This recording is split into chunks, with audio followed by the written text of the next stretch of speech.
Fora de Jogo apresenta 90 mais 3, o teu videocast semanal.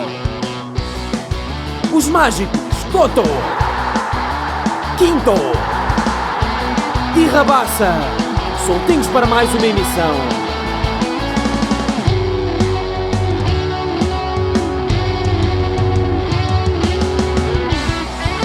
Noventa mais 3. Ora, sejam bem-vindos a mais um episódio de 90 mais 3. O meu nome é Afonso Couto e estou aqui com os mágicos Ricardo Quinteiro e José Rabassa.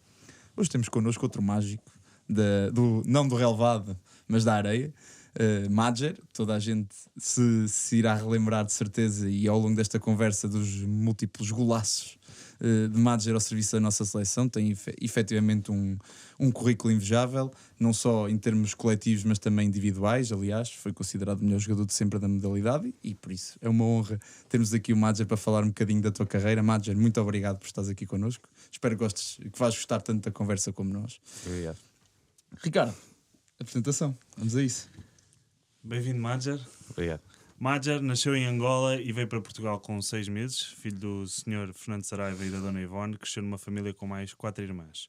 A primeira memória de infância que guarda é do seu pai ter montado uma tenda no jardim e uma cama de rede onde o Madger brincava com as suas irmãs. No desporto, começou a jogar futebol no Estoril Atlético Clube com apenas 7 anos, pelo facto da sua mãe conhecer o treinador, e foi na linha e a extremo esquerdo que o puto Madger fez toda a sua formação. Na fase final da formação, um grave acidente de moto afastou-o do desporto durante 2 anos. Chegou ao futebol de praia pela mão de Carlos Xavier, em 1997, num torneio amador em Carcavelos, porque já tinha manifestado alguma aptidão num campo pelado ali ao lado. Ao fim desse torneio, João Barnabé, selecionador nacional, perguntou-lhe se tinha o passaporte porque o queria convocar para o Campeonato do Mundo da modalidade que iria decorrer poucos meses depois no Brasil. Como jogador de futebol de praia, representou Cavalieri del Mar, Pernambuco, Rio de Janeiro, São Paulo, Sporting, Roma, Aliança Sport, Al-Ahly, Botafogo, Lokomotiv, Catania e Grêmio Baixo Lodz. Representou a seleção nacional por 587 ocasiões e apontou 1082 golos com a camisola das esquinas. Só no Mundial de 2006 foram 21 golos em apenas 6 jogos, é impressionante. E é, aliás, o melhor marcador de sempre em fases finais do Campeonato do Mundo FIFA. Conquistou 42 títulos, 17 deles competições internacionais, foi 5 vezes considerado como o melhor jogador de futebol de praia e em 2019, como Afonso disse e bem, foi eleito o melhor jogador de sempre da modalidade pela France Football. Além disso, também foi congratulado pelo Presidente da República como Comendador da Ordem do Infante. No capítulo pessoal, ligado aos hobbies, é apaixonado por motas, tanto que chegou a trabalhar numa bomba de gasolina para comprar uma. Noutras profissões também trabalhou na Companhia das Sandes e em 2 bares, no Gringos e no Docks. Um deles até era gerido pela sua irmã. Noutros desportos praticou bodyboard, futsal, em miúdo, e mais recentemente crossfit e paddle. Michael Phelps é um dos atletas que mais o inspira e inspirou ao longo dos anos de carreira. Como ídolos de infância tinha Paulinho Cascavel e mais tarde Balakov. Adora música, não passa sem ela. Rui Veloso e Ivete Sangalo são 2 dos seus artistas favoritos. Na cozinha, a sua especialidade é a massa cansada, designação atribuída pelos seus filhos. Como jogador, o país que mais o encantou jogar foi o Brasil, onde pôde jogar com os melhores. Não era muito ligado a superstições. No início da carreira tinha apenas uma santinha que a mãe lhe tinha oferecido e que o acompanhava para todo lado, e um necessaire com a foto dos filhos. Apesar disso, sempre gostou de se benzer e entrar com o pé direito. O capítulo dos amigos, Alain considera o irmão que nunca teve, afirma que dormiu mais vezes com ele do que com as suas esposas, e para terminar, entende que o maior legado que o Madger deixa para a modalidade, além dos títulos e dos golos, que vamos falar certamente, foi ter terminado como campeão do mundo em 2019, com um golo cuja assistência foi de Ruben Brilhante, um jovem que confessa ter começado a jogar futebol de praia por causa do Madger. Senhoras e senhores, seja bem-vindo, o rei das areias, Madger. Obrigado. Fizeram bem o trabalho de casa. Exato. Para o pormenor. E também tens o currículo já ali, ele disse quase todos os sítios onde tu trabalhaste. Precisas apresentar um currículo também. Onde é que jogaste? Onde é que trabalhaste? também. E eu acho que para começar, antes de irmos à carreira, eu tenho aqui uma pergunta para ti, porque foste o primeiro jogador a atingir 1000 golos pela seleção, ele já referiu, portanto 1082. Agora a minha pergunta para ti é, tu tens algum registro pessoal, alguma vez te disseram quantos golos tu marcaste na carreira toda? Porque não há registro dos clubes. Não faço a mínima ideia. É porque dos clubes nunca, não há nenhum registro assim oficial. Oficial não há nenhum registro, nunca houve essa preocupação por exemplo, a Beach Soccer Worldwide, que é a instância que gera o futebol de praia a nível mundial, de ter isso na base de dados. Era engraçado de saber, acho que era importante até para todos os atletas saberem quantos golos é que marcaram. Eu não era daqueles que chegava ao quarto e anotava e peraí, mais um. Mas não tinha cadernos suficientes também, isto não era impossível. Mas é uma coisa, mas por acaso é uma das curiosidades que eu acho que vou morrer sem saber, que é quantos gols é que tive no total, mesmo a serviço dos clubes. Sem contar aqueles dos treinos, porque há jogadores que às vezes contam os golos dos treinos, mas esses não deviam contar. Tu, inclusive, tu chegas ao futebol praia, mas como eu disse na introdução, fizeste a formação no Estoril e até chegaste a ir a treinos de captação no Sporting, não foi? Eu fui a treinos de captação no Sporting, na altura mais novo, na altura no velhinho estádio da José de Alvalade. Ao lado tinha aquele campo célebre, campo pelado, e onde faziam lá, eu acho piada à peneira, que é o termo que os brasileiros usam, que era tipo 500 miúdos para ficarem 3 ou 4. E um desses treinos eu por acaso fui. Fiquei, ou seja, fui um dos escolhidos para integrar o Sporting, só que o problema era a distância. Eu morando no Estoril e com a idade que eu tinha, não era? Depois a minha mãe disse logo: esquece, transportes públicos para Alvalade e voltar, treinos ao final do dia. Claro.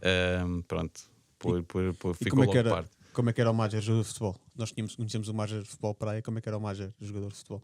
Porque até aos 17 anos foi jogador de futebol. Sim, sabes que eu não gosto muito de me avaliar, nunca gostei muito de me avaliar, mas os treinadores com quem eu tive o prazer de trabalhar sempre disseram que eu era um jogador muito rápido, com o pé esquerdo, o pé direito só para subir o autocarro. É uma realidade. O meu pé direito, eu se marquei ao longo da minha carreira 6 golos ou 7 golos com o pé direito, foi muito.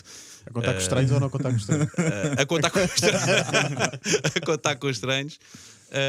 Pronto, e diziam que eu tinha esta característica, que era muito rápido, cruzava bem. Por isso eu era o antigo extremo esquerdo, era aquele que só jogava do meio campo para a frente. Agora não é, tenho que fazer o corredor todo e depois há o entre linhas e não sei o quê. Eu era aquele. E sem puxar para dentro, que agora o mais vulgar é os extremos jogarem com os pés cruzados. E, exatamente, naquela altura não se jogava. Pronto, e diziam que eu cruzava bem, batia bem livres e tudo. Pronto, era das características. O jogo da cabeça nunca foi o meu forte, porque eu sempre tive medo, e o meu filho é igualzinho a mim, em dividir bolas de cabeça, e não tenho nenhum trauma. Sempre foi algo que eu nunca gostei. Para dividir, estão lá os 30 e aquela malta que gosta da pesada. da pesada. E estávamos a falar um bocadinho em off. Os pontapés de bicicleta são uma das tuas especialidades. Eu li que tu, em miúdo, gostavas de estar a mandar pontapés de bicicleta imaginários na cama com uma bola de ténis. Mas depois também tiveste um treinador que te mandou fazer isso sem bola e com a praia de Carcavelos toda a assistir. Podes passar desde o miúdo até ao Bernabé. Então, começamos com o miúdo. A minha mãe, a Dona Ivone, não gostava muito, não era? Porque ela chegava à casa, tinha sempre alguma coisa partida, porque não era muito engraçado. Nós andámos ali aos pontapés e às bujardas, como se diz na gíria portuguesa, andámos ali às bujardas dentro de um T0.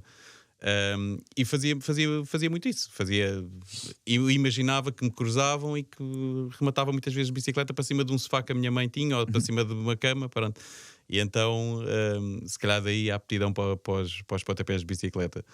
Depois, mais tarde, nunca iria imaginar que iria ter um selecionador nacional que me ia pôr na praia de Carcavelos com uma bola imaginária a dar pontapés de bicicleta. Mas eu, como era miúdo na altura ainda estava no meu início de carreira no futebol praia, fazia, não é? Porque eu queria era ganhar o meu espaço, então fazia tudo o que mandavam. Pior era os Hernanes e os Nunes, aqueles que já tinham tido uma carreira, que nós chamamos as cobras, a armada pesada do futebol praia, a fazerem aquilo em Carcavelos e em pleno, não me recordo se era agosto, se era julho. Lembro que a praia estava muito cheia, E nós fizemos ali uma figuras tristes. Tinham que imaginar a bola a várias alturas, não é? Pá, imaginava várias alturas que era para fazermos a melhor execução, para o timing e não sei o quê.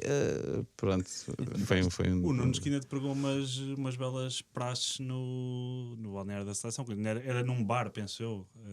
Onde Nós equipávamos no Paco, que era em Carcavelos, basicamente mesmo à frente do campo de futebol praia em Carcavelos, onde foi o nosso quartel-general durante anos. E a verdade é que eu para já tratava todos por senhor. E isto é uma coisa que eu vejo hoje nos miúdos, agora fazendo aqui uma comparação em termos de temporais. Faz-me um bocado de confusão o à vontade dos miúdos hoje em dia de não terem aquele respeito por não é que tenha que existir aqui um fosso ou uma diferença porque somos todos iguais, mas eu acho que tem que haver um respeito pelas pessoas que têm uma história, pelas pessoas que já estão há mais tempo nos clubes, que já estão há mais tempo nas seleções, são umas referências. E não é chegares lá, tão puto, como é que é? Dá cá mais 5 e não sei o quê. E eu lembro perfeitamente na altura, eu tratava o Nunes, o Hernani, o Zé Miguel, o Xavier também. O Xavier já não tanto, porque o Xavier já me conhecia, era o meu padrinho, era o meu padrinho. O Zazá, o Isaías também, o Padrão, que também ainda joguei com o Padrão, o Jaime Mercedes, ou seja, foi aquelas pessoas que eu tive o privilégio de partilhar um campo, mas que os via como ídolos de os ver em jogos na televisão ou de ouvir falar deles ou nos jornais, porque o meu pai também tinha muito esta questão de comprar os jornais físicos, né? Naquela altura era o jornal físico, então tu ias acompanhando os jogadores, não é? O Carlos Xavier foi capitão durante a tua infância. Portanto, o Carlos Xavier, eu lembro de estar na porta 10A à espera que o Carlos Xavier, o Oceano e aquela malta toda saísse só nem que fosse só para os ver e para dizer um olá assim ao longe. Internacional pelas duas seleções, só para aí e exatamente, futebol, exatamente. Por isso, a minha questão aqui é de eu costumo dizer isto. Aquele tratar por senhor é como eu vejo e como foi a minha educação, que devemos tratar aquelas pessoas que nós vemos como ídolos, aquelas pessoas que nós vemos como esta pessoa está ali num patamar. Claro que tu depois eles acabam por colocar à vontade, mas voltando à tua pergunta, pegou-me muitas partidas. Não foi só ele. Podes partilhar? Posso. Se tiveres alguma nova, também estás à vontade. Eu posso partilhar uma, que foi logo o primeiro treino da seleção lá no Paco, e eles já tinham os lugares marcados. Aquilo era tipo balneário, não só faltava as fotografias, mas não havia fotografias. E eu lembro perfeitamente que foi o Hernani e o Zé Miguel, na altura, disseram assim: miúdo, senta-te aí, que aí não está ninguém. Onde é que eles foram dizer para eu me sentar? O lugar do Nunes. O Nunes chega, olha para mim, com uma cara: és aí, puto? Tu és aí. E eu disse: pronto. Eu, se tivesse um braço, tinha-me enfiado. Fiquei branco, amarelo, cor-de-rosa, passaram as cores todas por mim. E eu disse: senhor, se quiser eu saio. Ele assim: puto, estou a brincar contigo, chega-te só um bocadinho mais para lá. Pronto. Foi uma daquelas que... Pronto, e não mas podia chamar de careca também, não é? Não podia te chamar de careca. Essa também foi outra. É que eu via toda a gente ao careca, mas era a malta que tinha jogado com ele, não é? E eu, a primeira vez que disse careca, ele: careca não, senhor Nunes, para ti. Pronto, ficou apresentado. E o Jaime Pacheco ainda te conseguiu dar umas porradas? Porque eu lembro de dar uma história dele, porque o Jaime Pacheco também passou pelo futebol praia, penso eu. Passou. E houve um jogo em que ele queria acertar o passe, digamos assim. O Jaime Pacheco e não só. Porque havia um torneio que eu depois comecei a jogar a convite do Carlos Xavier, comecei a jogar pelo Sporting. Exato. E havia um torneio que era feito na Costa da Caparica, que era o Boa Vista, Sportings, Benficas, era todos os clubes grandes participavam. E vinham todos com ex-jogadores. Ou seja, e o Jaime Pacheco... Jaime Pacheco viu ali um miúdo esguio que até jogava, dava uns toques ali na praia, até passava por eles, parecia que andava de moto, como eles diziam. Então espera aí, se não conseguimos ir atrás dele, vamos tentar aqui acertar-lhe o passo de alguma forma. Pronto, epá, e foram. Não, mas não foi só o Jaime, houve mais uns quantos. E que diferença, ou seja, tu já falámos aqui desta seleção em que tu pegas ali em 98, uma seleção com muitos ex-jogadores de futebol que viveram uma carreira sénior, não só formação de futebol de 11, mas carreira sénior de futebol de 11. Qual é a diferença? E tu que vives depois de várias gerações do futebol de praia, qual é a diferença para a geração que nós temos atualmente em termos da prática do futebol de praia em si também? Porque, ou seja, agora já temos jogadores que já fazem formação em futebol de praia ou que iniciam a sua carreira de sénior logo no futebol de praia. Quais as grandes diferenças e também qual a diferença também para as seleções sul-americanas, né, que na altura vocês enfrentavam e em que o futebol de praia e o futebol de rua, como por exemplo no Brasil, é algo de raiz, não é? Que vem das próprias origens dos jogadores. Claro. As principais diferenças eu passei por várias gerações de futebol praia, então consigo explicar isto mais ou menos. Nós começamos com um futebol praia mais lento e muito mais técnico, mas eu comparo isto muito às modalidades todas. As modalidades todas estão-se a tornar em modalidades muito mais físicas, fruto da evolução dos próprios atletas, das próprias modalidades em si. Acho que estão a ficar menos espetaculares. Eu acho que, por exemplo, o futebol praia, e eu mesmo como adepto, via o futebol praia há uns anos atrás muito mais espetacular. Sim. Sem dúvida. Havia golos muito mais espetaculares, mas depois... Mais bola pelo ar também. Mais bola pelo ar, mas verdade também seja dita, a marcação era uma marcação que era aquela que nos treinos nós dizemos que é a marcação mista. É que nem é agressiva, mas também não dá ali muito espaço. Mas havia muito espaço para se chegar. Hoje em dia não. Hoje em dia os treinadores dão mais valor à parte defensiva e ao jogador que defende bem e que é muito agressivo a defender, do que propriamente aquele jogador que dá um bocadinho de espaço, mas tem outro tipo de leitura. E foi esta evolução que aconteceu. Ou seja, no início havia muito mais espaço, havia muito mais bola pelo ar, jogadas aéreas, e hoje em dia a marcação é tão cerrada que nós até para levantarmos a bola e colocarmos um passe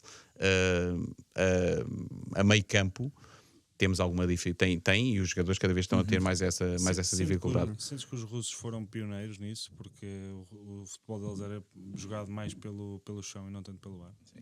Sinto que os russos vieram revolucionar o futebol praia. Porquê? Porque eles foram os primeiros a trazer muita tática de futsal. Porque eles também são muito fortes no futsal. Eu lembro perfeitamente a primeira vez que nós... O tipo de areia não muda também? Não influencia?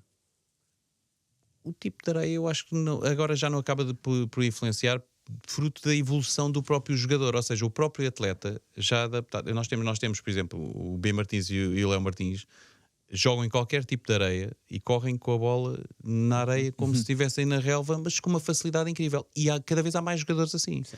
Porquê? Porque como não se joga tanto pelo ar, o jogador teve que se adaptar a jogar pelo chão, porque muitos deles vieram do futebol, tiveram base no futebol 11 e no futsal. Então adaptaram-se muito mais facilmente a este tipo de jogo. Os russos, para além disso, trouxeram a vertente tática. Eu lembro perfeitamente o primeiro jogo que nós jogámos contra a Rússia.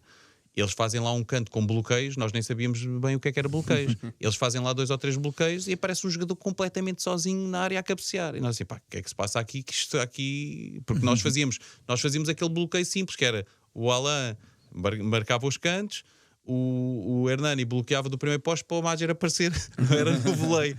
Mas era um bloqueio, era uma coisa muito simples. Eles depois quebras e para além daquelas quebras, os bloqueios que eles faziam, vieram revolucionar sem dúvida o futebol praia a nível mundial. E foram bicampeões mundiais. E foram bicampeões mundiais, exatamente. Sim. Por falar em Rússia, fazendo aqui um bocadinho de fast forward também na tua carreira, porque foste 4 vezes à Rússia. 4 vezes, certo? Lokomotiv. Mas eu já te ouvi dizer numa entrevista que foi o sítio, não foi onde pior te sentiste, mas foi o sítio onde a adaptação foi pior, foi mais difícil. Por vários, os hábitos, a comida, tudo.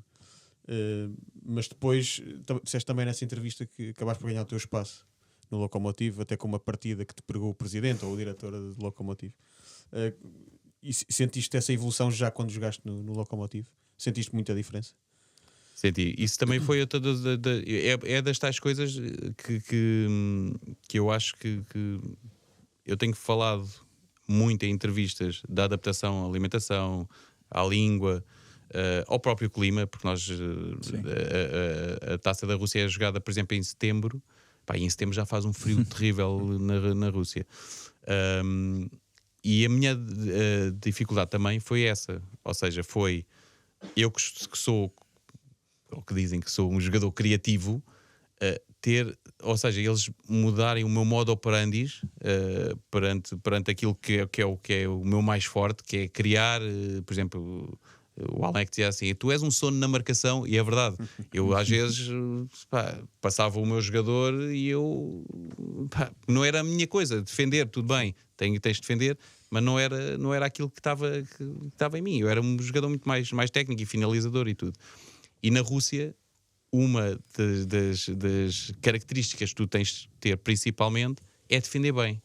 Ou seja, eles são campeões do mundo assim, a defenderem bem. E o Leonov, eu trabalhei com, para mim, um dos melhores treinadores do mundo, que foi capitão da Rússia, que é o Leonov, e depois passou a ser o primeiro treinador-jogador no meu primeiro ano, e depois passou a ser treinador a tempo inteiro do Lokomotiv. Foi daquelas pessoas com quem eu aprendi mais, em termos defensivos, por exemplo. E ele disse-me uma coisa que eu nunca mais vou esquecer, que foi...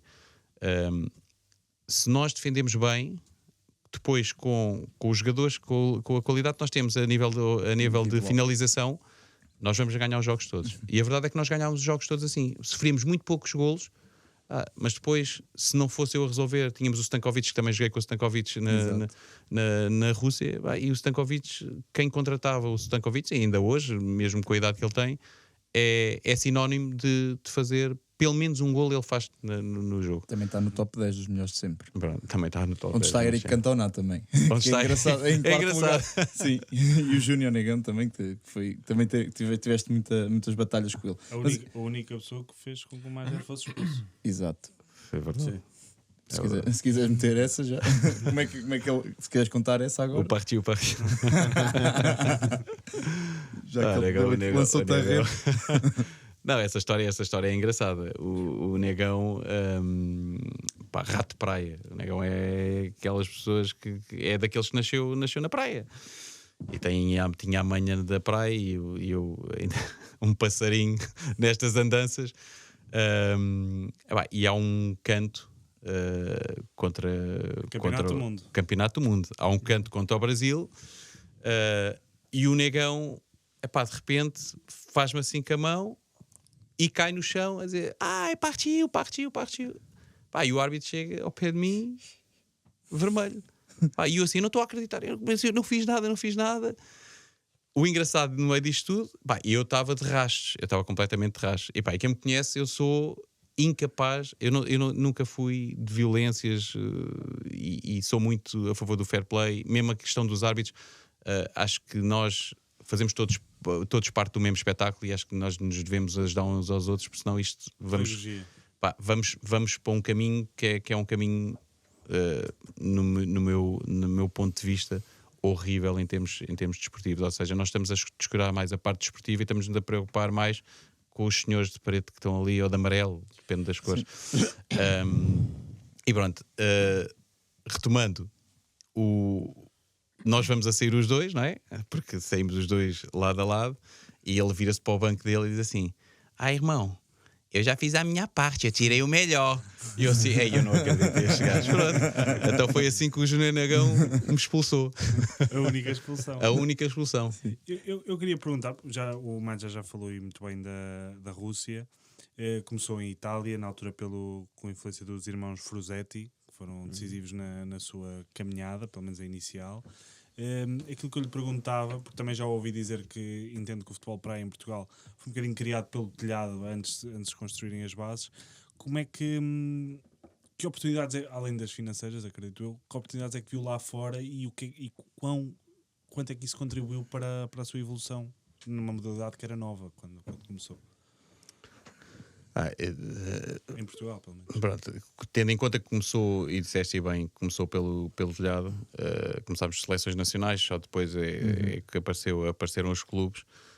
A verdade é que, a nível financeiro, nós tínhamos que chegar a vários campeonatos. Era impossível alguém se dedicar a 100% ao futebol praia e não ter que andar à procura atrás do sol, como se costuma dizer, a ver onde é que poderia jogar. E eu fui um dos primeiros a ter essa oportunidade.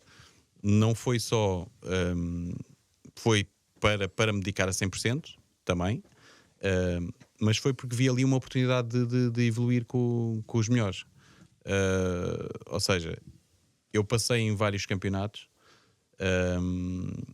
O Brasil é sem dúvida aquele que eu gostei mais, porque realmente na altura em que eu estive lá era impensável se calhar um jogador de fora e jogar um campeonato brasileiro, porque eles têm... São os melhores e têm muitos jogadores de qualidade. Eles têm muita gente. E em todos os estados. Eu não estou a falar só Rio de Janeiro e São Paulo. Eles têm no Rio, no Nordeste. Eles têm muita qualidade e têm muita gente para jogar. Aquela história que eu dava a falar de futebol de praia e de futebol de rua, que é... Exatamente. E a praia é igual, porque eles praticam muito futebol na praia. Sim, e é engraçado, porque eles praticam. E eu, por acaso, experimentei uma vez, testei, confesso que testei. O futebol eu gosto. Futebol 11.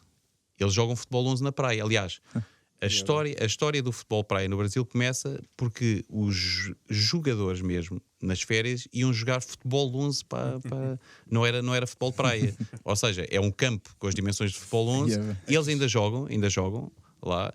Eu experimentei quando estive no Botafogo, testei. Ainda por cima puseram uma lateral esquerdo. Sim, não tocas na bola, não é? Porque aquilo tu basicamente... Tu não tens aquela posse de bola. Os defesas chutão para a frente. É bola para a frente. Então é bola para a frente, bola para trás, bola para a frente, bola para trás. E é o desenrasca. Não há triangulações, raramente há triangulações. Testei. Isto para chegar da questão de ter jogado lá fora. Vi ali uma grande oportunidade de evoluir, porque cá havia pouca competição. Quando foi em Itália, vi que também a Itália já era forte, ou seja, a Itália naquela altura era daquelas seleções que se batia connosco. Era Itália, Espanha, o Brasil, claro. Com o filho da Maradona, em Itália. O Diego. Com o Diego, exatamente. O Diego mais tarde, no mas ainda jogaste contra ele, na Itália. E joguei com ele no Catania. E então vi ali uma oportunidade de vou aqui para um campeonato num país que realmente tem grandes jogadores, e eu posso evoluir, porque vou estar a jogar com os melhores, vou estar sempre a competir com os melhores, e vou evoluir o meu nível. E foi por isso que eu fui também aceitando. Não foi só a parte financeira, foi uma das principais, sem dúvida, mas foi sem dúvida conseguir evoluir. E eu acho que cada vez mais os jogadores agora não têm tanto essa necessidade, porque cada vez os campeonatos são muito mais longos. Eu lembro perfeitamente, eu jogava aqui pelo Sporting, etapas, sempre. Eu jogava aqui pelo Sporting e nós jogávamos 3 etapas no verão e acabou. E nós agora temos um campeonato que começa este ano, até vai começar depois do Campeonato do Mundo, começa em maio e vamos terminar em setembro, quase outubro. Ou seja, nós estamos a falar de uma janela competitiva já muito grande, onde os jogadores já podem se dedicar. Não digo só a um campeonato, não é? Porque depois há ali as pausas de seleções nacionais e há alguns interregnos, mas pelo menos 2, 3 campeonatos. E eu naquela altura eu cheguei a jogar em 4 clubes no mesmo ano. E os contratos como é que eram feitos? Eram de boca ou era... Inicialmente. Os contratos eram de boca. Daí nós termos alguns eu e os meus colegas tivemos alguns dissabores, porque se alguém não te quisesse pagar, era o que era. Exato. O Zé há bocado falou daquela da Rússia, que eu acho essa história é formidável. Portanto, é incrível a história. Portanto, se puderes contar-nos essa do tal envelopezinho. Aquilo na Rússia, eu agora hoje em dia até tenho medo de falar disto, que nós recebemos no envelope. Não vão eles me taxar, já prescreveu, vão-me taxar o dinheiro. Não me venham, por favor, as finanças não. Já prescreveu. Não, mas naquela altura nós praticamente fazíamos os contratos e recebíamos na Rússia. recebíamos em dinheiro. E eu lembro perfeitamente, assinei e depois tive que voltar a Portugal e depois voltava lá para a primeira etapa do Campeonato Russo, porque aquilo eram etapas de 4, 5 jogos. Começava à quinta-feira e terminava ao domingo. E até eu vou para lá. E o que eu acordei com o Igor Pogodin, que era o presidente do Lokomotiv, foi... ele dava-me o prémio de assinatura mal eu assinasse e depois pagava-me por etapa. E no final terminava cada etapa, ele pagava-me. A verdade é que ele terminou a etapa, domingo, ele chega ao balneário, dá-me um envelope, e eu, para não estar ali a contar à frente dos colegas e não sei o quê, agarrei no envelope, meti na mochila, e nós na altura até estávamos hospedados num hotel. Cheguei ao hotel e comecei a contar. Eu contei aquilo N vezes. Eu disse, isto já há qualquer coisa que não estava a ter certo. Tinha sempre, eu contava e tinha sempre dinheiro a mais. E nós tínhamos a Kate, que era a tradutora, e nós tínhamos um telemóvel, e eu liguei para ela e disse, olha Kate, há aqui alguma coisa que não está a bater certo, porque o envelope vinha dinheiro a mais. E ela disse assim, então amanhã o Igor vai ir tomar o pequeno almoço com vocês e fala contigo. E ele chegou lá ao pé de mim, deu-me assim uma chapada, tipo máfia russa, assim a apanhar meio orelha, meio pescoço e não sei o quê.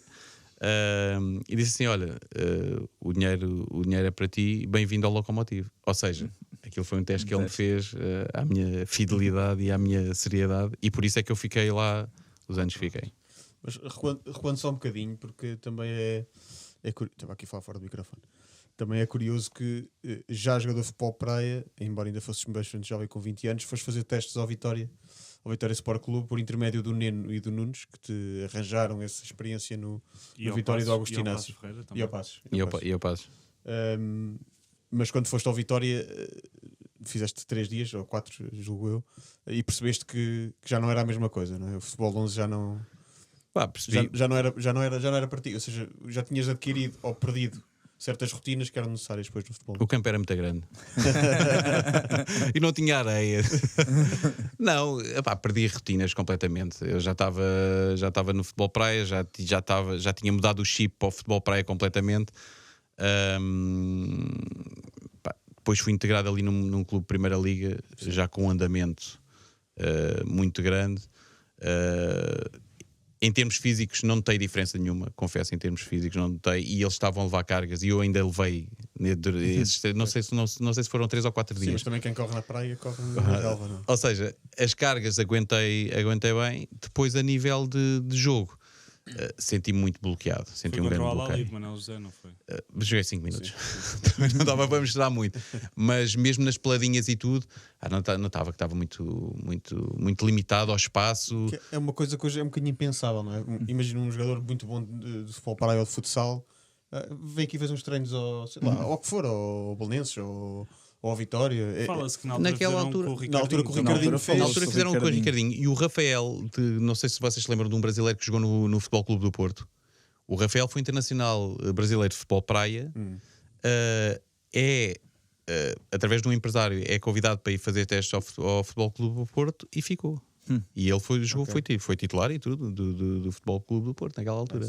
E dizer que tu tiveste um gol, marcaste um gol a serviço do Torres Novas. Tu e o Alan foram lá ao Torres Novas. Mas o Torres Novas é assim, nós estamos a... O Torres Novas tinha um problema, era muito longe. Eu ainda morava aqui em São João do Estoril para ir para Torres, ainda por cima. Sim, ainda por cima eles treinavam 4 vezes por semana. Mas tu disseste que a única diferença entre marcar um gol no futebol de praia e no futebol era que era mais gente a saltar-te em cima a festejar. Era um 11. Também. Isso foi o que eu disse. Também. E a baliza maior. Mas no Torres foi diferente. O Torres foi mais, e aliás foi o acordo que nós fizemos. Isso foi em que altura? Tens ideia? Mas mais à frente, muito mais à frente. Muito mais à frente. O Torres foi mais, e eu e o Alan tomámos a decisão de ir lá jogar praticamente nem meia época, nem chegou a meia época, para mantermos a forma. Ou seja, porque nós nesse ano não era ano de campeonato do mundo, tínhamos poucas competições a nível internacional, estávamos a jogar no clube, na altura estávamos, salvo erro, no Lokomotiv. E tomámos essa opção para nos mantermos. Ok. Ou seja, foi uma forma de que nós encontramos. Tanto que eu depois também, da mesma forma, também passei depois mais tarde pelo futsal e joguei futsal, joguei Sim. nos Ismaelitas, na CPCME, Santa e Susana também. Santa Susana e Sobral. E acabei por tomar essa opção para me manter ativo. Ou seja, eu ia treinar para Carcavelos, para a areia, com 1 ou 2 amigos, porque não havia atividade dos clubes, porque estávamos no interregno do inverno, e até era uma maneira de eu, sozinho, só na areia não chega, então tenho que arranjar aqui, até pela parte competitiva. Acho que esta parte também é importante, para ter uma competição mesmo no período de interregno de futebol praia. Mas como é que se enquadra um jogador que faz toda a carreira em futebol praia? É certo que tu fizeste formação de futebol 11 e há outros que o fizeram também. Mas achas que é possível enquadrar um jogador de futebol praia como de futsal na dinâmica de futebol 11? Achas que se transpõe alguma coisa? É compatível? Ou há conceitos que simplesmente não estão lá? Eu acho que hoje em dia é muito mais difícil. Eu acho que hoje em dia é muito mais complicado. Nós tivemos esses exemplos do Ricardinho, o próprio Falcão também também tentou. E eu acho que pelos nossos exemplos chegou-se à conclusão que talvez não seja compatível. Talvez não seja compatível. Principalmente porque as oportunidades que nós tivemos foi em clubes grandes. Ou seja, foi em clubes que é completamente diferente. Uma coisa, eu não digo que se calhar eu agora já não, mas na altura, se fosse, com todo o respeito, mas se fosse um Sintrense ou qualquer coisa, Claro, sim. se calhar tinha resultado. Claro. Porque é completamente diferente o ritmo. Um ritmo de uma primeira liga. Sim. É um ritmo abismal. E o inverso agora? Ou seja, agora um jogador que tem uma carreira até aos 30, 35 anos no futebol de 11 vir para o futebol de praia. Que era o que Dada a acontecia evolução da modalidade. Era. Isso acontecia antes. Mas ou seja, o que eu estou a perguntar é se com a evolução da modalidade isso não é possível. Eu acho que é vice-versa. Também é mais difícil. Também já está Por mais aquilo difícil. que nós falámos anteriormente, Exato, pela evolução. da questão da parte física. Ou seja, tu quando estás a deixar a tua carreira de futebol 11 é porque não te sentes apto fisicamente para dar continuidade. E o futebol praia está muito exigente. Já é exigente por si, mas cada vez está mais exigente pela parte física. E o que vai acontecer a um jogador que vem do futebol 11 vai ter muita dificuldade na parte Os parte, últimos a na seleção parte terá física. sido que o Paulo Graça, foi para aí os últimos a integrar, vindo Bill. O Bill também. antes do Paulo Graça, acho eu. O Exatamente. Paulo Graça já é 2010, 2011. Sim, o Paulo Depois disso, acho que Graça. já não houve mais ninguém, acho eu.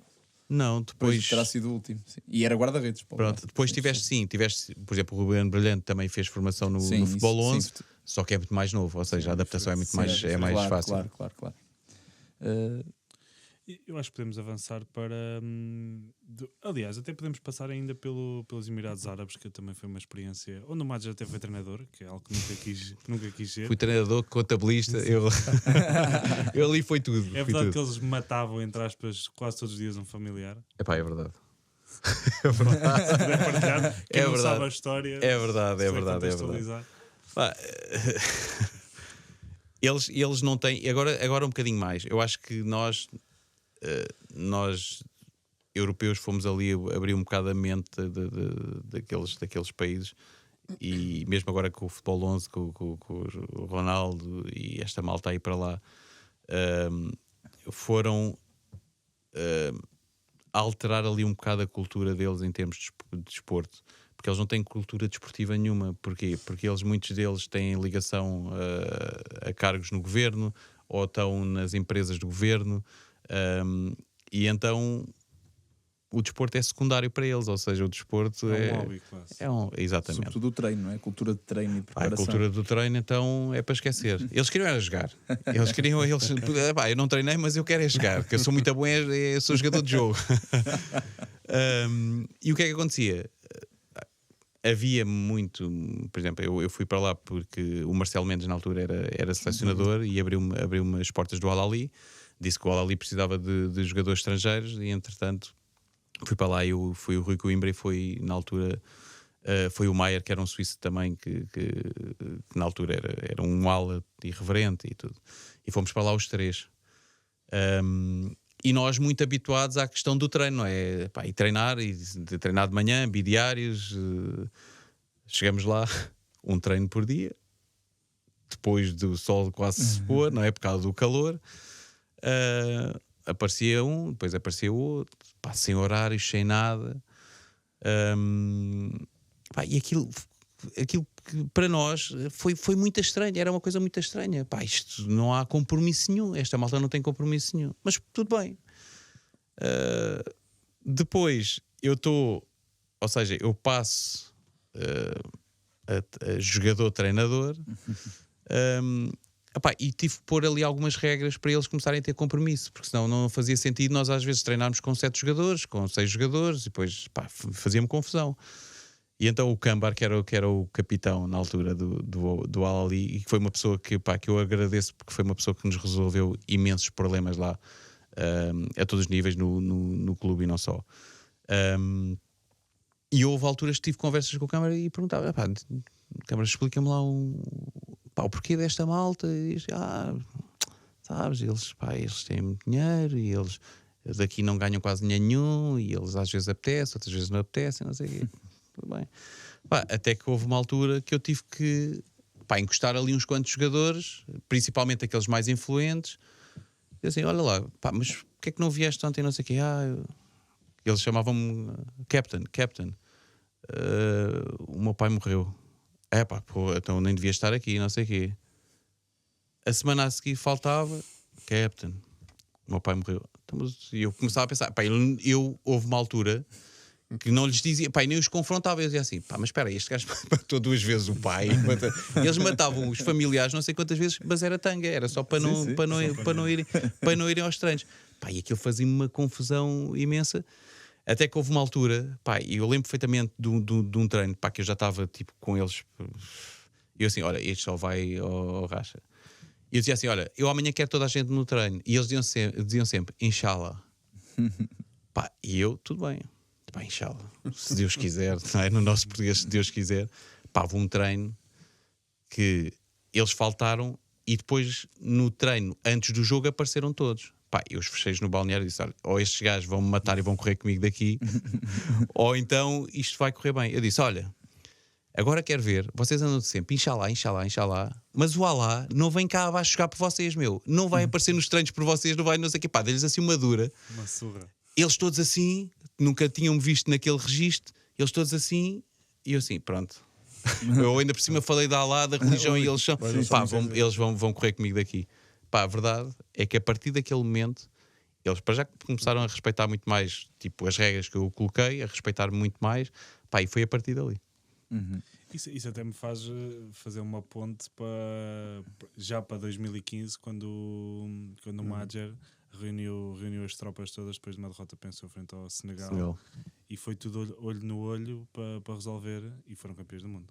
É verdade. E ainda temos um lema na seleção que é: nunca batas na porta errada.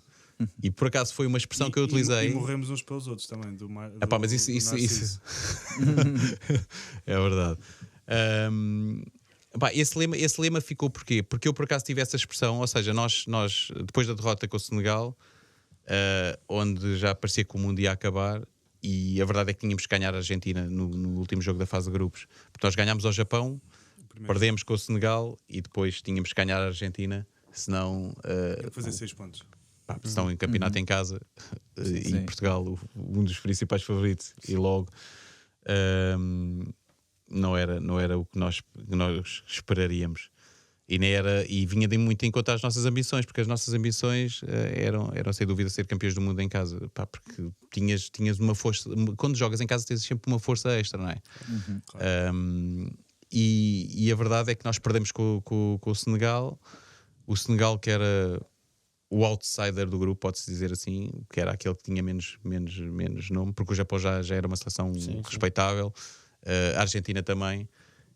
E nós perdemos com o Senegal e achávamos que pronto, toda a gente, depois começou, mal saímos dali, fomos ao primeiro balneário, que é o balneário do estádio, e já era e tu não sei o quê, e tu não sei o que mais, e tu falhaste ali, tu fizeste ali, e depois falar do outro. E chegámos ao hotel e eu disse: isto se ficar assim, cada um for para o seu quarto, isto não vai correr nada bem. Então juntámos-nos todos num quarto. Aí disse: malta, isto agora é olho no olho, e até podemos andar todos aqui à porrada, mas isto tem que ficar tudo resolvido. Nós temos que entrar daqui a 2 dias, porque no Campeonato do Mundo temos, contrariamente às outras competições, que é jogos todos os dias, no Campeonato do Mundo temos sempre um dia de descanso. Depois da manhã nós temos que entrar para a Argentina, pá, e é da Argentina até ao final. Pá, e façam uma coisa, não batam à porta errada. Se eu tiver um problema com o Belchior, eu tenho que ir bater à porta do Belchior, não tenho que ir bater à porta do Alain e falar do Belchior, porque senão não vou estar a resolver. E aliás, vou criar isto agora mais recentemente vou criar uma pandemia, não é? Porque isto depois pega-se e depois o Alain já vai dizer ao outro e... É o efeito maçã podre. Exatamente, o efeito maçã podre. Não falas muito disso melhor não dizer isso. Por causa do Sport.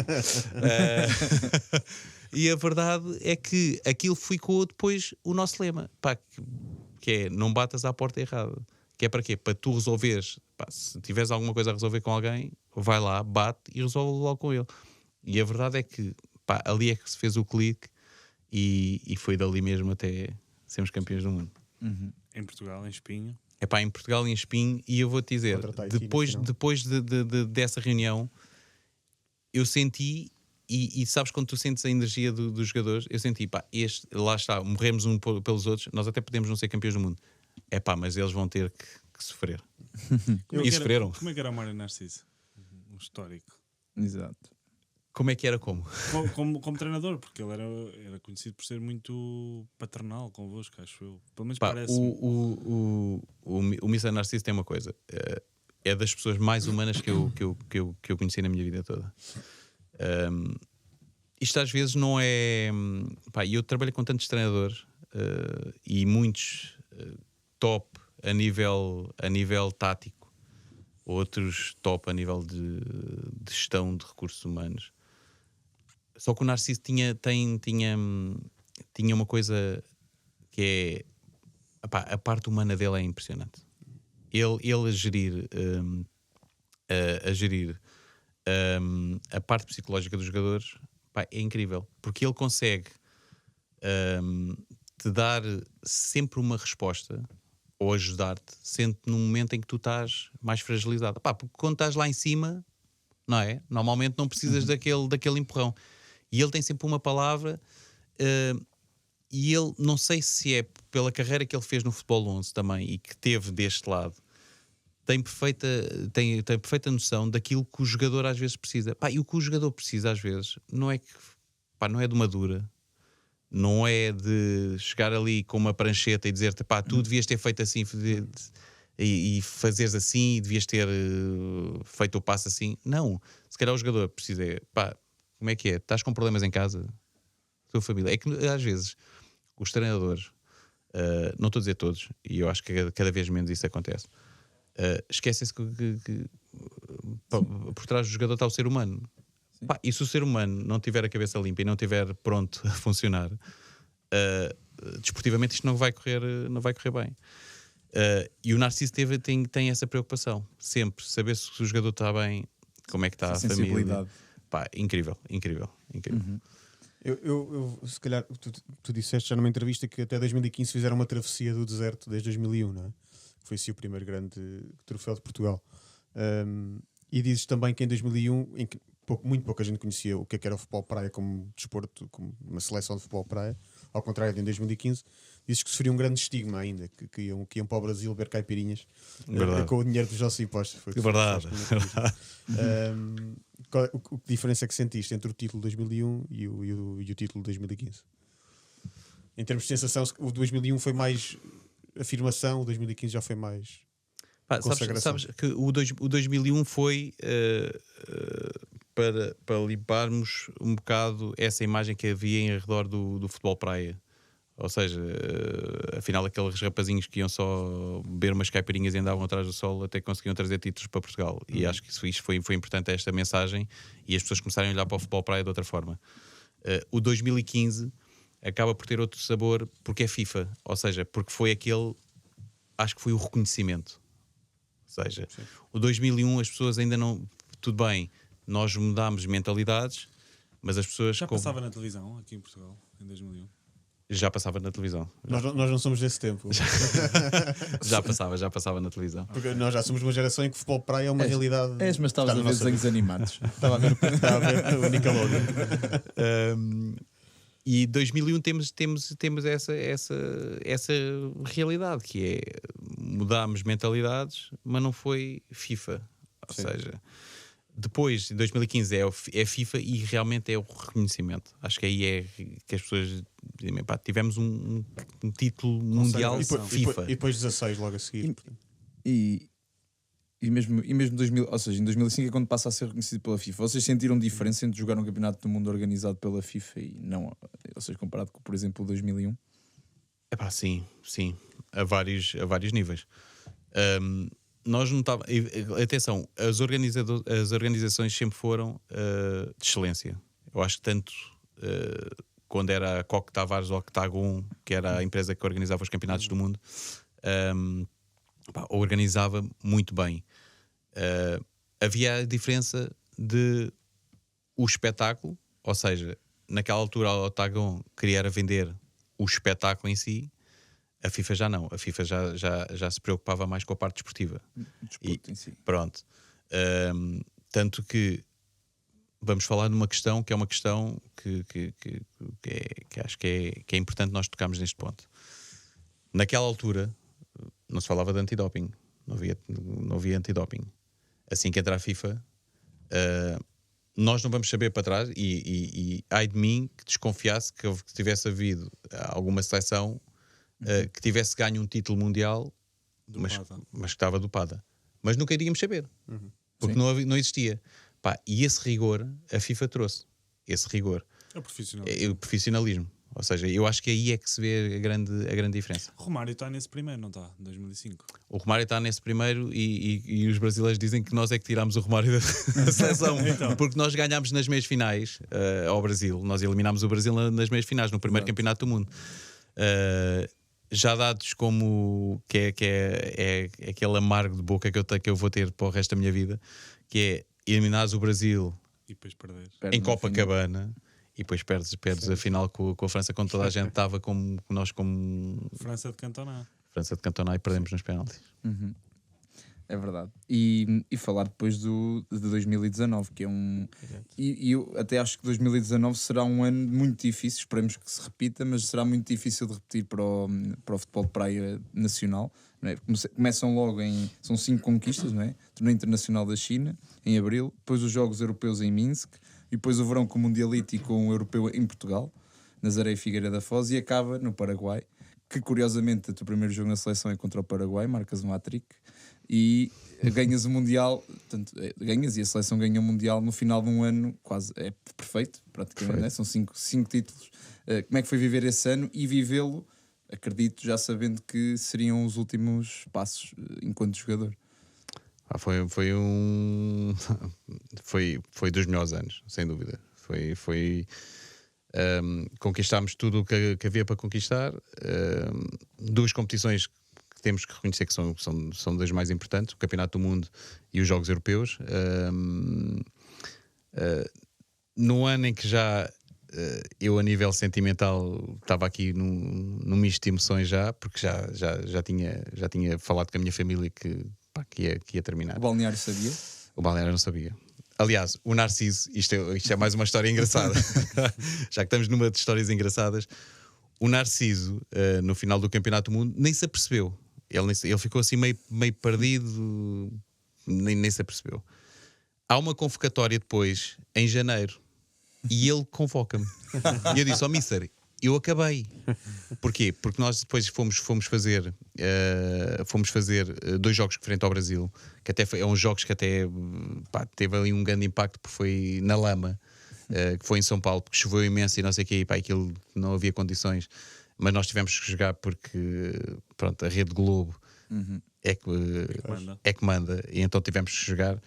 E foi a minha primeira competição enquanto coordenador. Mas eu, quando sai a convocatória, a convocatória de Narciso, eu disse: "Oh, mister, esqueça." E aliás, o Pedro Dias, que na altura era diretor do futebol praia e do futsal na Federação de Portugal de Futebol, e agora mais recentemente secretário de Estado do Desporto, disse-lhe: oh mister, o Madger acabou, nós inclusive já lhe fizemos o convite para ele ser coordenador aqui na Federação. Ele ficou de dar aqui um período de descanso de cerca de um mês, porque o Campeonato do Mundo, salvo erro, acabou dia 3 de dezembro. E nós tivemos esse encontro depois no final de janeiro ou ao início de fevereiro. Foi ali, antes da pandemia, já se falava ali no Covid. E é quando eu tenho a primeira saída enquanto coordenador. Foi nessa saída enquanto coordenador que foste para trás do banco em vez de ter ido para a tribuna e estavas ali a roer todo? Foi nessa. Pá, que o pessoal diz que nunca te vi assim a mandar garrafas e não sei o quê. Pá, foi vergonhoso. Foi vergonhoso. Porquê? Porque sabes que ainda estava naquela transição e eu para mim saltava lá para dentro. Saltava lá para dentro. Não é? De vez que já não ia fazer nada de especial, mas pronto. Mas queria ir lá para dentro. Com o Mundial 2019, ou seja, foi 2001, 2015 e depois 19, achaste que podias acabar porque tinhas ganho o Mundial, tinhas sido campeão mundial, ou se não tivesses sido a terceira vez que o terceiro campeonato do mundo, ponderarias ter continuado a carreira? Não. Eu já tinha decidido porquê? Eu felizmente sou daquelas pessoas que conheço bem o meu corpo. Pá, sempre conheci muito bem o meu corpo. Se nós não conhecemos, quem é que vai conhecer, não é?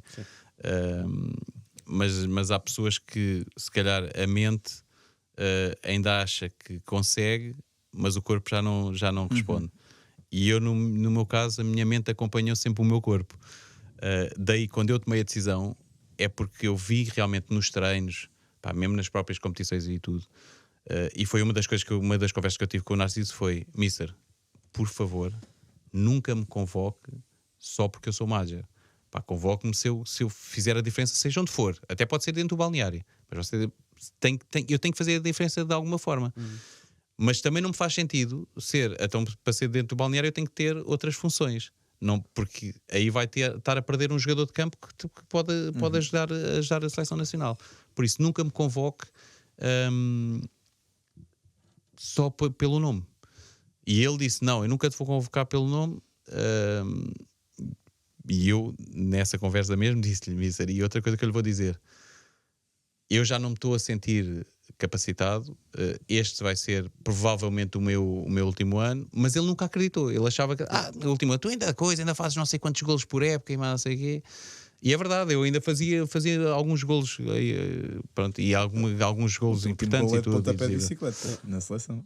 O último é assim meio moinho. Mas é. E ele, pronto, nessa altura ele nunca, eu acho que ele nunca interiorizou que aquilo seria mesmo o meu último ano. Mas eu já estava a sentir que o meu corpo já não estava a responder, e tal como eu frisei anteriormente, aquela frase do andar de moto, eu vejo quando tu vês os teus colegas a passarem por ti e parece que vão de moto, é porque tu já não estás nas tuas melhores capacidades e se calhar já estás a prejudicar um grupo, e isso nunca eu faria. Mas efetivamente tiveste uma longevidade assinalável, não é? 43 anos.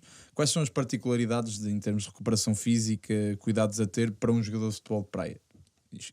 E que tu consideres que sejam muito específicas da modalidade?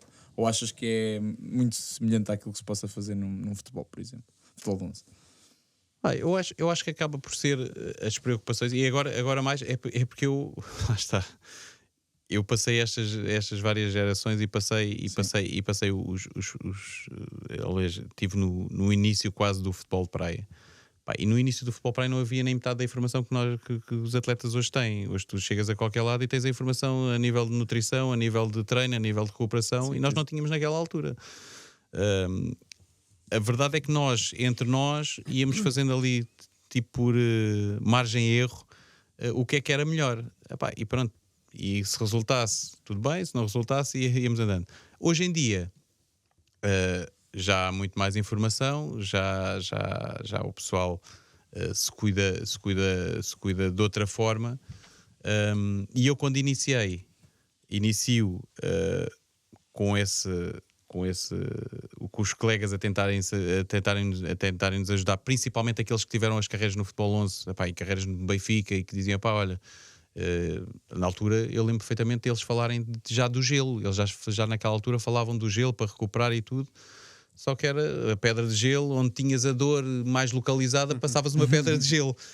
Pronto, e para eles aquilo resultava na altura, e se calhar para nós achávamos na nossa cabeça que aquilo resultava. A verdade é que eu fui tentando sempre acompanhar essas tendências, não é? Que não deixam de ser tendências. E a verdade é que houve muita coisa que eu fui vendo que ao longo da minha carreira me ia sentindo bem, a nível de, por exemplo, de nutrição. Eu tive e ainda tenho, porque agora tenho outra paixão que é o paddle.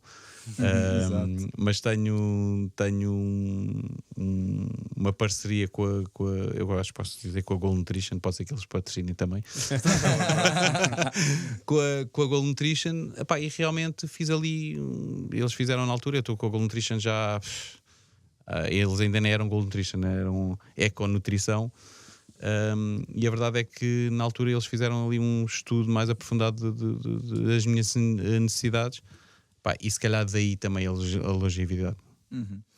E nós em off estávamos a falar e tu até antecipaste esta pergunta, porque efetivamente, e falando aqui um bocadinho da minha em particular experiência em relação a ver o futebol de praia, nós éramos miúdos, eu já tinha dito isto, que eu estava na Figueira da Foz e lembro perfeitamente de ir ver o Mundialito de Futebol de Praia, mas também ao mesmo tempo o que me motivou a pedir ao meu pai para ir ver o jogo era precisamente o facto de acabava o almoço, estava a dar em canal e antena aberta o Mundialito de Futebol de Praia.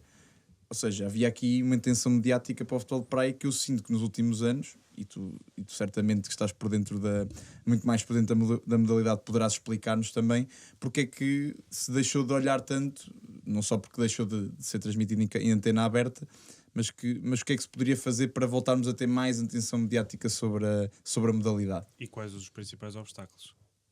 Pois, é assim, nós realmente falávamos em off da questão do mediatismo.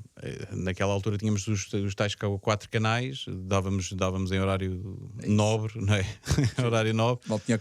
E a malta, se não visse futebol praia, tinha que ver futebol praia. E então isso acabou por criar os nomes também da modalidade. Acho que os nomes ficaram fortes na modalidade por causa disso. Ainda hoje é muito difícil tu criares, infelizmente, eu digo isto infelizmente porque é a verdade, não é só no futebol praia, mas em várias modalidades, fruto dessa oferta que tu tens. Eu sinto mesmo no futsal também. Pronto, é muito difícil tu criares aqueles nomes, aquelas pessoas que são os expoentes máximos das modalidades. Porque agora tu tens muita oferta. Então, como tens muita oferta, esses tais nomes deixaram de existir. E pronto, e as modalidades acabam por perder, porque eu acho que é sempre bom nós... agora falando do futebol 11, eu adorei viver nesta era que tivemos Ronaldo Messi. Sim. Eu adorei vermos aquela de nós... A disputa... Eu adorava uma disputa Madger contra mão, porque eu adorava que ele se chamasse mão e era guarda-redes. Essa era uma grande disputa. Pois era. E joguei com mão. E joguei com mão também. Joguei com mão. Vocês sentiam esse mediatismo, assim, porque acredito que, sobretudo em zonas de praia e onde vocês jogavam, deviam ter imensos fãs nessa altura. Havia, e sabes que ainda nos dias de hoje é muito difícil, e eu falo isto com os miúdos agora da própria seleção e mesmo de outros clubes e tudo, e eles às vezes, não é o queixarem-se, mas eu sinto alguma tristeza neles quando parece que não existe um reconhecimento. Eu não é questão de não existir o reconhecimento, existe um reconhecimento, mas lá está, os tais nomes já não são criados, já não existe ali um mediatismo à volta de um nome ou do outro. Nós, por exemplo, tivemos o Jordan, que foi o melhor do mundo. O Ben Martins. E se calhar, se o Jordan tivesse sido o melhor do mundo naquela época por exemplo, em que eu comecei a não sei o quê, se calhar tinha tido um mediatismo para o resto da carreira dele. A verdade é que não. Temos o Bué Martins também, que já foi um dos melhores do mundo e continua a ser. Passado, também. E teve nomeado, e este ano também esperamos que esteja nomeado e que ganhe. Eu acho que é sempre bom nós trazermos títulos para Portugal, nem que sejam individuais. Mas eu acho que aí é que está. Não é a lacuna, infelizmente existe muita mais oferta. Mas por outro lado também existe mais canais de distribuição, ou seja, o Instagram e as redes sociais como um todo também aproximaram as pessoas a mais dos jogadores, dos intervenientes, ou seja, também tem esse lado de protagonismo. Eu acho que o problema pode ser é que os outros todos também têm. Pois, o problema é que os outros todos também têm. Tu, por exemplo, é muito difícil. Agora que isto está na moda, eu acho que nós não podemos ver o atleta pelos seguidores, mas a verdade é que hoje em dia, cada vez mais, as redes sociais. O meu barómetro. Pá, é o barómetro. E há muita gente que me diz isto. Nós vamos ver a tua conta de Instagram e vamos ver dos outros atletas que agora estão no auge da carreira e é abismal o número de seguidores. Pá, é abismal. E se tivesse Instagram em 2005, então ainda mais seria. Pois, exatamente. Estavas com 1 milhão de pessoas. Pronto, exatamente. E isso faz com que exista esta diferenciação que eu às vezes acho que é injusta. Pá, eu costumo dizer que é injusta, porque eu acho que se tu tens valor, se és o melhor do mundo, tens que te valorizar por seres o melhor do mundo, só que estás numa era que outras coisas sobrepõem. Mas acho. Tu ias mudar de assunto ou ias... É no mesmo sentido, mas faz a tu. Não, porque eu só ia para arrematar. Porque é interessante, porque o futebol prata tem uma coisa engraçada que poderia ser interessante em termos de redes sociais, que é o espetáculo, que são os golos, os grandes golos, são coisas que poderiam facilmente correr o mundo de forma viral.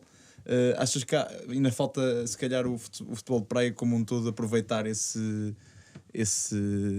facto de ser um desporto muito espetacular?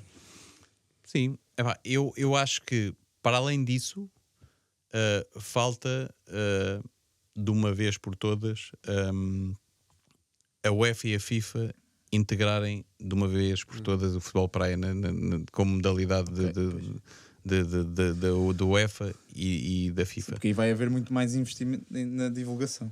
Na divulgação, ou seja, temos a ganhar em tudo. É na divulgação, é no investimento na vertente feminina, é na formação, tudo, claro. É tudo. Isto, enquanto não houver este passo, eu acho que nós temos aqui sempre um problema. Temos sempre um problema. Apesar de nós agradecermos todos à Beach Soccer Worldwide por, ao longo destes anos, se não fossem eles, não havia competições, grande parte das competições não existia, e se calhar o futebol praia ainda estava muito mais atrasado do que o que está. Mas esse passo, mais tarde ou mais cedo, vai ter que ser dado. Porque senão andamos aqui a jogar campeonatos da Europa, tudo bem, que para nós é considerado um campeonato da Europa, mas para muita gente não o é, porque realmente não tem a chancela da UEFA. É mesmo nesse sentido. Tu foste jogador de Sporting vários anos, és adepto de Sporting, toda a gente sabe disso, e foste responsável pela modalidade de futebol praia do Sporting a certo momento. O que é certo é que o Sporting em 2022 deixou de ter a modalidade de futebol praia e até era um clube bastante reconhecido no futebol praia, teve vários títulos. Achas que também vê nessa senda de alguma perda de mediatismo do futebol praia? Há algum desinvestimento no futebol praia também ou não? Por parte dos clubes, porque os clubes também não pode haver seleções se os jogadores não jogarem em clubes, não é? Ou é muito mais difícil? Claro, eu por acaso, isso veio do encontro. Eu fiz um estudo agora mais recente. Terminei-o há sensivelmente um mês. E esse estudo, fiz aqui um cruzamento entre o futsal e o futebol de praia. E então esse estudo, eu contactei várias federações para saber o porquê do não envolvimento dos clubes de camisa, como se costuma dizer, não é? Tanto no futebol praia como no futsal. É que às vezes as pessoas olham muito para o futebol praia e para as assistências, mas se olharmos para o futsal a nível mundial, os clubes de nome não estão no futsal. Sim. Tu vais aqui à Espanha, tens o Barcelona, acabou. Não tens mais ninguém. Sim. Não tens o Real Madrid, não tens o Atlético de Madrid. Isto é alguma coisa, deve ser algum sinal, não é? No futebol praia igual. Vais ao Brasil, igual. Vais a França, Inglaterra, que é a igual. potência maior Vais do a futebol, Inglaterra, é inacessível. exatamente, igual. Ou seja, são duas variantes do futebol que estão a dar aqui algum sinal que tem que se fazer alguma coisa se quisermos trazer esses clubes. Ou então, esses clubes, se calhar não faz sentido estarem, também pode-se pensar desta forma, porque tem, por exemplo, na questão do Sporting, o ecletismo, espetacular. Mas a verdade é que financeiramente aquilo não dá para todos. Claro. Não é? E então eles provavelmente vão tirar aquele que tem menos retorno.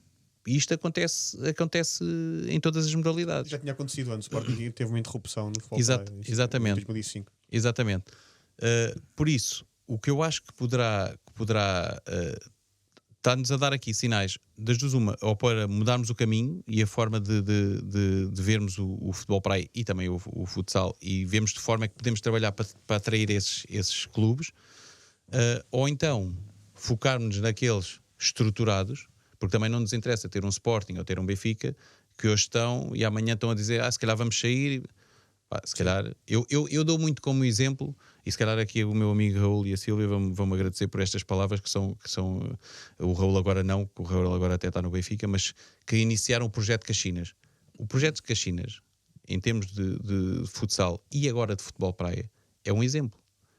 Eles começaram com a formação no Caxinas, atualmente são o clube que fornece mais jogadores, tirando os dois grandes, que fornece mais jogadores às seleções de base de Portugal. Porquê? Porque se focaram só naquilo. Não tem handball, voleibol, é futsal e é futebol de praia, ponto. Temos o Buarques também. O Buarques neste caso é só futebol de praia. Sim. Temos o Sótão neste caso que é só futebol de praia. Que tem projetos estruturados, sem grandes investimentos. Tem aqueles investimentos que eu acho que depois aí é que também derrapam os projetos, que é vamos entrar, mas é para ser campeões nacionais. Mas para ser campeão nacional tens de ter um investimento grande. Tens de ter os melhores. Não é? Pronto. E isso aconteceu mais recentemente com a questão do Braga, que possivelmente deveria ter um orçamento completamente discrepante daquilo que é a realidade da modalidade, e que, por outro lado, lá está, sem o UEFA e sem a FIFA, Exato. de uma vez por todas, regularem isto, provavelmente esses clubes não vão estar tão ativos.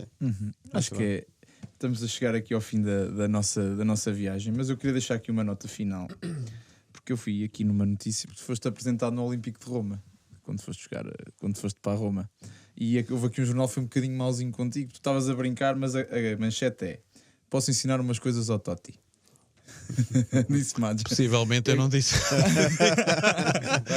Posso ensinar umas coisas ao Totti. A minha pergunta é: chegaste a cruzar com o Totti? Ou ensinar-lhe alguma... Depois disso acho que não.